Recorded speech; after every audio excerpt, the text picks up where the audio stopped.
I don't even know where to start today. The world right now, it's like a blender of scandals, corruption, and whatever the hell Pete Hegseth is doing at the Pentagon. Every day feels like a deleted scene from Don't Look Up, don't you think? Except no one yelled cut. You've got Trump trying to play SimCity with the Fed Epstein files being buried like they're state secrets, and the Defense Department turning into an open mic night for classified leaks. Honestly, I need therapy, coffee, and probably a lawyer after reading today's headlines. I'm Adam Parkhomenko. I'm filling in for Mary Trump today. Let's dive in.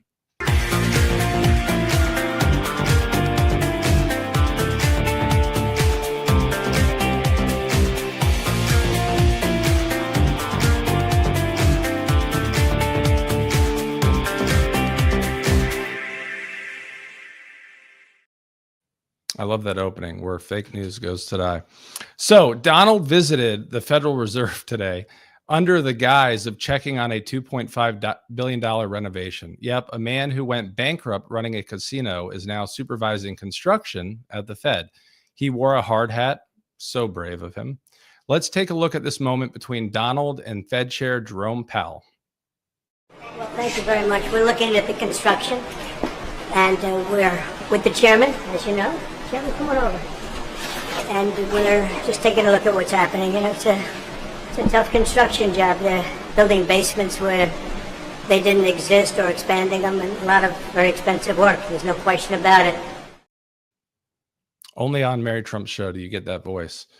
But let's be real again. This was less about construction and more about Donald Trump pushing Powell to lower interest rates after tanking the economy with his toddler tier trade wars. Here is how the vibe went down between the two today. As a real estate developer, what would you do with a project manager who would be over budget? Generally speaking, what would I do? I'd fire him. Oh, he would have fired Powell? That's rich coming from a guy who couldn't even fire Rudy Giuliani without it ending in a podcast and a felony.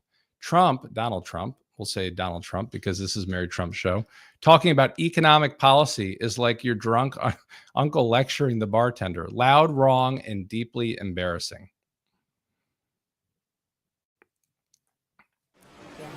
So we're taking a look, and it looks like it's about 3.1 billion. It went up a little bit, or a lot. So the 2.7 is now 3.1. I'm not aware of that. Yeah, it just came out. Yeah, I haven't heard that from anybody at the Fed.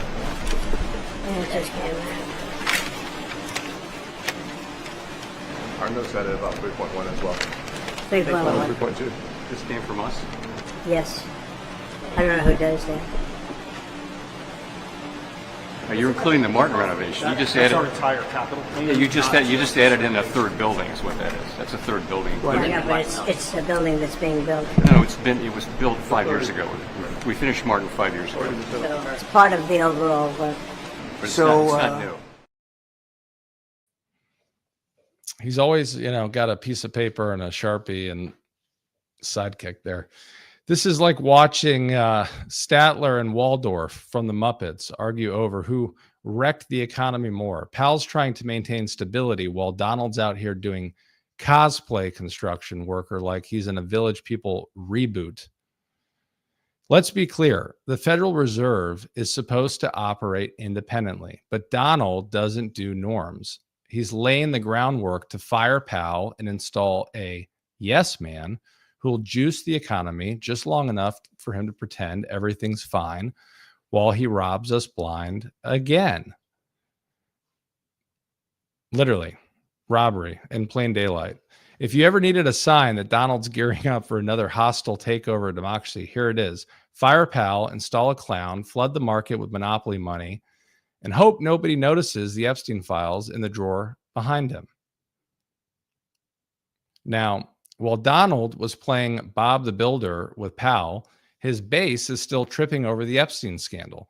Today, Trump's old lawyer and now DOJ official, Todd Blanche, held a 6-hour meeting with Maxwell because who better to meet with a convicted sex trafficker than a guy personally appointed by Donald Trump? Experts are calling this what it is, sketchy.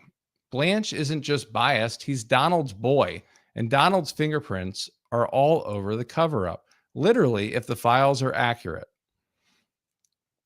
Then, just like a magic, a gag order comes down to silence insiders. That's not suspicious at all.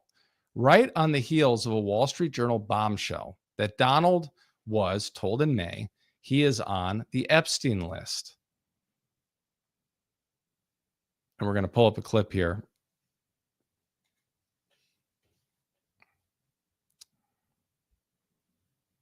Or we'll go backwards if we don't have that invoking clip right now.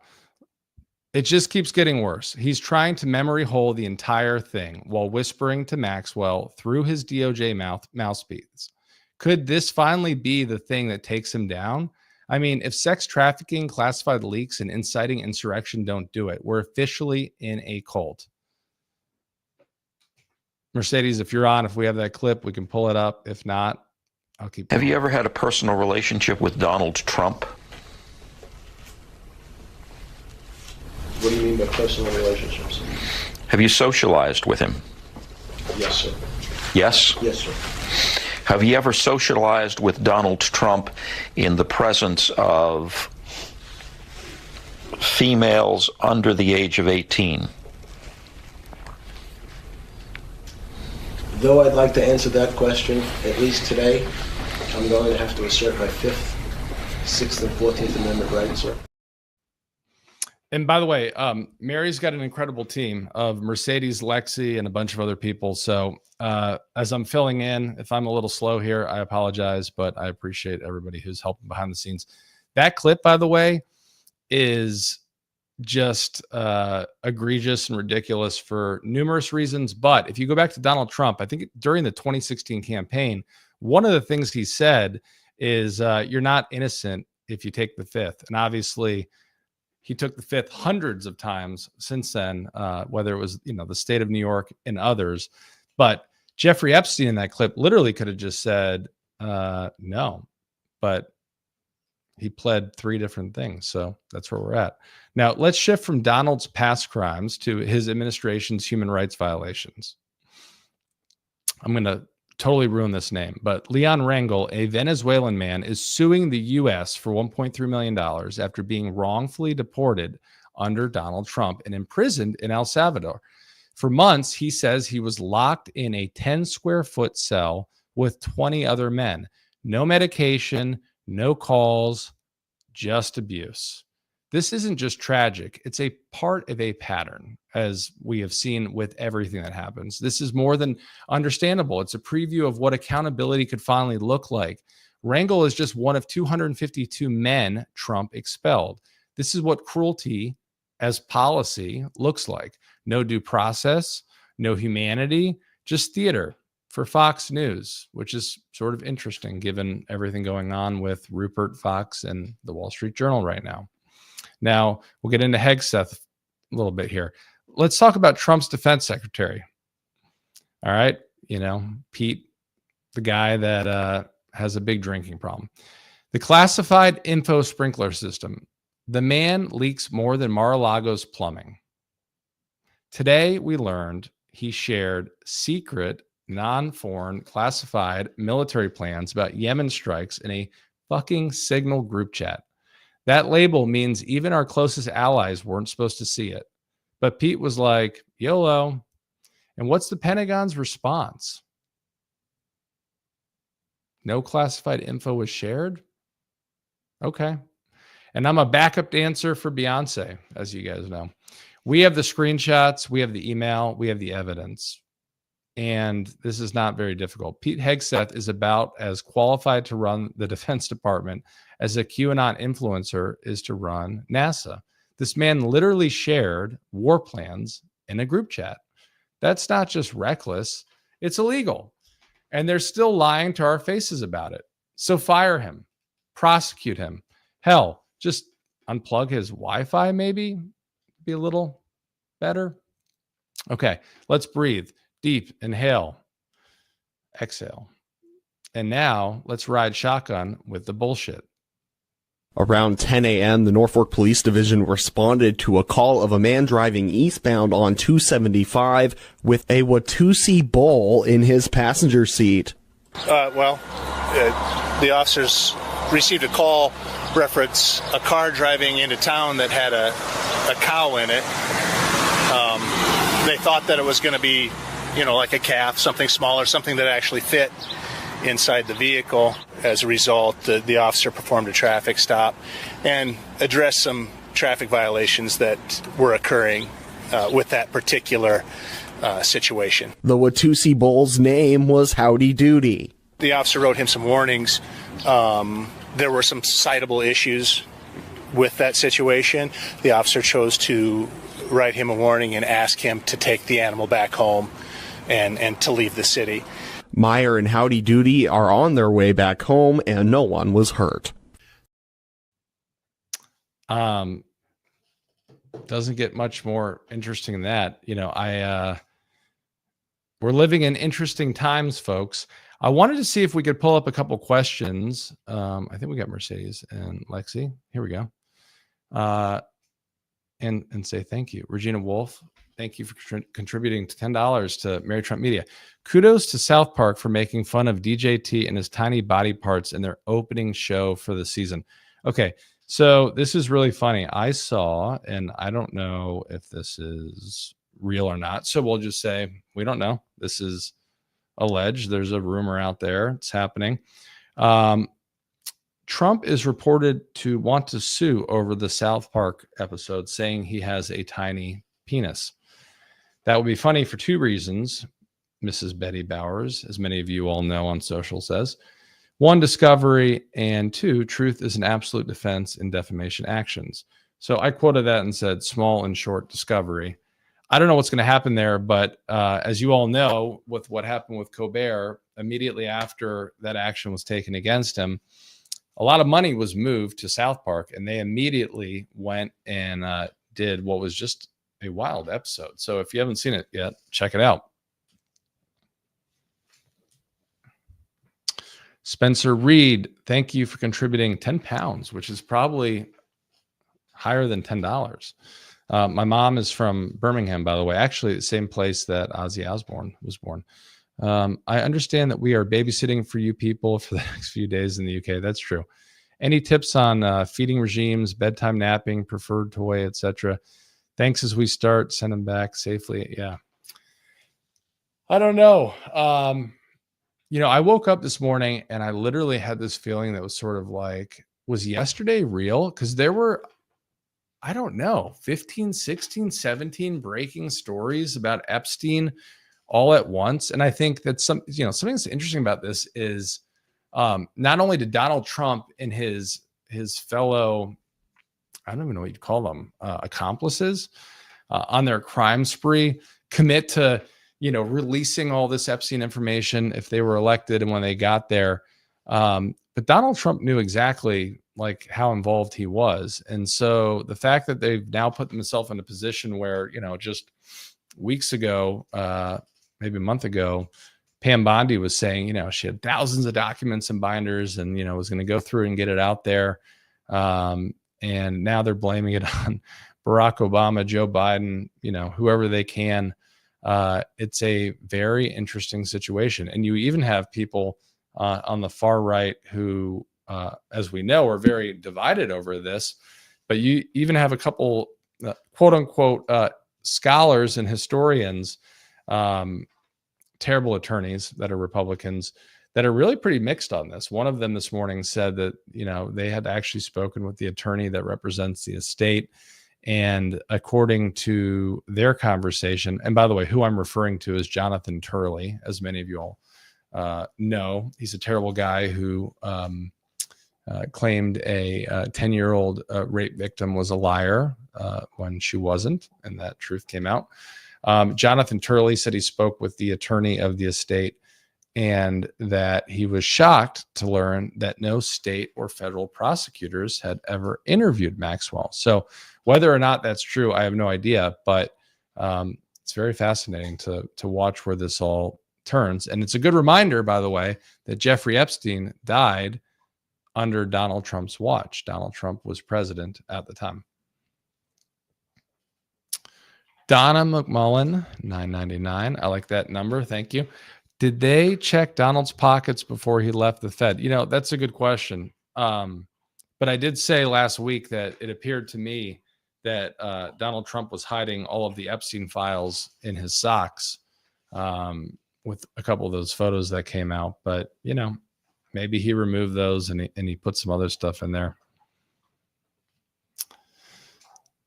Gonna go Zayla, maybe Silent X, $5. It sounded to me taxpayers are paying for a building already paid for. Yeah, I mean, look, this guy Powell is so smart. He literally took this piece of paper from Donald Trump, took a look at it, and like within 30 seconds realized exactly what Trump was saying. Like, oh yeah, this was already built. It was built 5 years ago, all that stuff. And Trump's like, yeah, well, we're including and all that. But yeah, that's what I heard too. Susan, one of the best moderators in the history of YouTube. Thank you for everything that you do. And I owe you a follow-up, but you're the best. And we really appreciate you having everything that you do here at Mary Trump Media. Mary Baca, $10. Resist and cheers to our sexy patriot host. Thank you. I appreciate if you read our newsletter at Today's Big Stuff, Mary, which I know you do. And again, as we've said before, nobody is coming to save us but us. So do whatever you can do. Keep resisting. And there's been some great video out there that many of you all have seen of JD Vance as he crisscrosses the country and takes his personal time, which I find really interesting, by the way. He spends, I think he's got some in-laws in California, but for all the time that he spends in like New Hampshire and Vermont and California, why doesn't he want a vacation in, Mississippi and Arkansas and Louisiana and states like that? Susan Williams, he's going after the other late night hosts. Enjoy. It's crazy. And what's crazier to me is how everybody gives in, including Columbia, right? It's not just like the late night hosts. It's the universities and others. And, for all of the folks who have been terribly scared of being on the wrong side of Donald Trump on the Republican side, you would think this Epstein piece right now would be the moment where they could all come together. And I say this, I don't want a JD Vance as vice president, but they could all come together and have a cabinet meeting and just get rid of him, right? And they're just that scared of him still.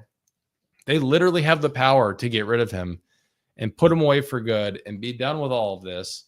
And they are so scared of that percentage of the MAGA base and the power that they crave and how hungry they are. They just won't do it. But we will see if this is the straw that, breaks the McDonald's camel on the back. Cheryl Simpson, Trump literally copied Carney today. That's how Canada shows. Yeah. I mean, again, I love the fact that he like put a hard hat on, like he's like some tough guy. I'm surprised that it didn't have, Trump 2028 on the side of it. He probably didn't have enough time to prepare because he probably set this up to try to be out there in front of cameras and get away from all the Epstein news. But he is just a complete joke. And Cheryl, I totally agree with you.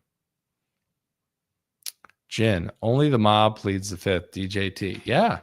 I mean, this guy, one of the things that I think is really, I want to say this in a way that is sincere because I mean it to be sincere, but,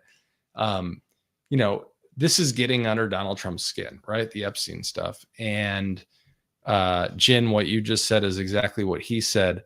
But, maybe he's not on the list, right? Because the list is allegedly, the Epstein list is the rich and powerful. So I don't know if you're at an event where Donald Trump's going to be or something, maybe you can just yell, maybe you're not on the list because the list, it's just full of the rich and powerful because it drives him crazy if he thinks that he's not on that. Gene Hodgson, question. What did Maxwell receive when she met with Trump's lawyers today? Look, this is, it's a great question. Dems had a pretty good vote last night, and they got 3 Republicans on the House side to come over in committee. And there are subpoenas going out, and I think Ro Khanna started the process today to subpoena this birthday book. The birthday book, I don't know if any of you all saw MSNBC last night, but the attorney that that works with all of this and the estate was very compelling. The book we know exists, and I think that we will probably see a photo from it soon. It's odd to me that people are saying that the state and the feds have not met with Maxwell prior to this. A lot of people argue that if she had something, she would have shared it rather than spend the last 4 years in prison. But the reality is, of course, she has stuff because she was the right hand of Jeffrey Epstein for all of this. So I don't know. But I think it's super shady that the guy that represented, and one of the last times I saw Mary in New York, I was there the day that the verdict came out. The guy that represented Donald Trump in court, where he received those 34 convictions, is the one sitting with Maxwell today. It doesn't bode well. Faye, did he go to Scotland yet? That's a good question. I don't know.